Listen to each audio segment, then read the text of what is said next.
Hey everyone, welcome back to Sally Mama's Kitchen. Okay, so today I'm going to be showing you this Thai fish cake recipe.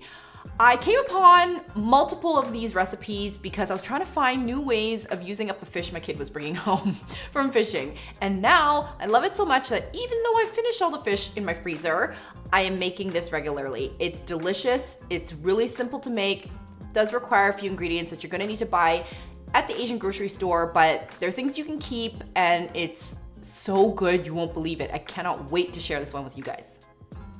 Okay, so like I said, you're gonna need a couple of key ingredients, and the first one's gonna be lime leaves. You can pick this up in any Asian grocery store. They smell so good. They keep very well in a Ziploc bag in the freezer for months. So grab a pack and stick it in there, and then you can make this anytime, and it goes well in curries and all that. So the first thing you're gonna wanna do to deal with these lime leaves is you're gonna wanna get rid of the stem. So all I'm doing is folding it in half and then just pulling back. That's it. You just wanna get rid of that because it is very tough and very hard. You just wanna be left with the leaves. Okay, once you've taken the stem out, all you're gonna wanna do is just stack a couple of these. It's kind of like stacking, basil leaves. So just stack them together. And the best way to do this is with scissors, honestly, and just try and cut them as thinly as possible into your bowl. And get a big bowl because this will require a little manual labor. Okay, the next ingredient you're gonna need is some green beans. Now, traditionally, they use snake beans, like those really long Asian green beans, but I'm not gonna buy a whole bundle just for this. Like, that doesn't seem right. So I just use frozen green beans because that's what I have. You can also omit this, I will be honest. You can omit this, it gives an extra crunch factor. So just thinly slice it. I just defrost mine under a bit of warm water, and then I just thinly slice and just put it in that big bowl.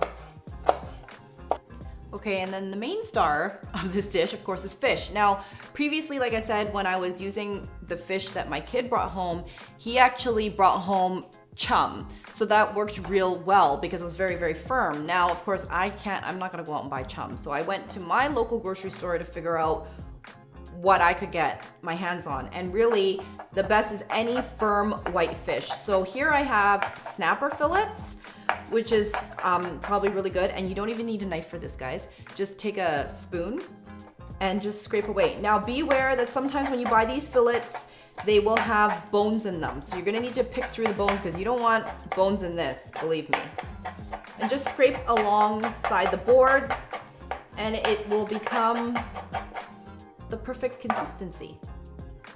To help ease with scraping away this fish, make sure you're scraping towards the front of the fish. So as you can tell, this fillet, this is where the tail would have been. Scrape the other direction. And the next, you're just gonna need a good old egg. Just crack one egg in there.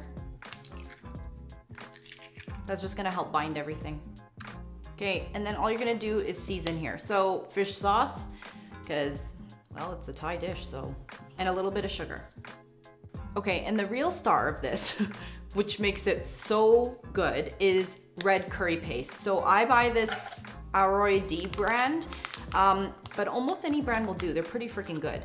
And this stuff, I mean, there's no way you can recreate. I mean, you could, but who wants to?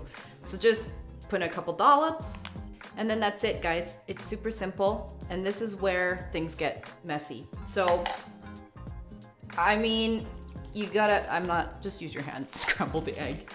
And the paste really is gonna take some time to go in, but you really do need to use your hands for this. So just smush the paste in there and just start to work it through. Just mix it. It'll take a little coaxing. Okay, now, once you think that everything is pretty much, evenly distributed in here, you're gonna need to really mix it up. Really mix it vigorously with your hands. And then you're gonna need to slap it. Like legit slap it. So take some in your hand and slap it like that. Mix and do it again. This creates the consistency that you want to make those fish cakes. Just do it a couple times, maybe 8 times. That's why we're black people. Because this shit will start flying if you're not careful. And you do not want this on your clothes. Okay, so I've whacked this now a number of times, and as you can see, it's gotten quite sticky. The fish is all adhering together, which is exactly what you want because then it'll hold together properly when you fry it. Okay, so you're gonna wanna use a shallow frying pan, and again, neutral oil. So I'm using canola oil, and put a couple of tablespoons in there. Like, you wanna make sure it's covered. You don't need like a whole inch in there, but just enough that it's covered and a little extra. Now I'm using my hands for this, and I dip it in a bit of water because that helps. But if you're scared to be doing this or whatever, just use 2 spoons, it's totally fine. So I grab a little handful and then I drop it in the pan and just flatten it a little bit. That'll help with the cooking because you don't want to wait forever for these fish cakes. And it doesn't matter the size. Once it's in the pan, you can turn it down to about medium to medium high, just so that it's not splattering everywhere while you're doing it. Okay, so it doesn't take long, about 2 minutes maybe on each side. So I'm just gonna flip it. Look, perfect, golden brown. Okay, these are ready. They're golden brown on both sides, totally cooked. It's been about maybe 5 minutes in total. Keep your eye on it, and like, see, the reason why I smush them a little bit flatter, it's so that it cooks faster. And of course, the smaller they are, the faster it's gonna cook.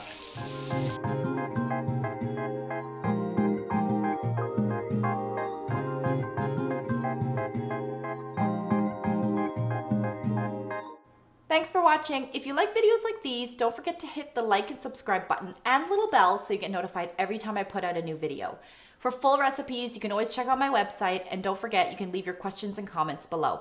See you next time.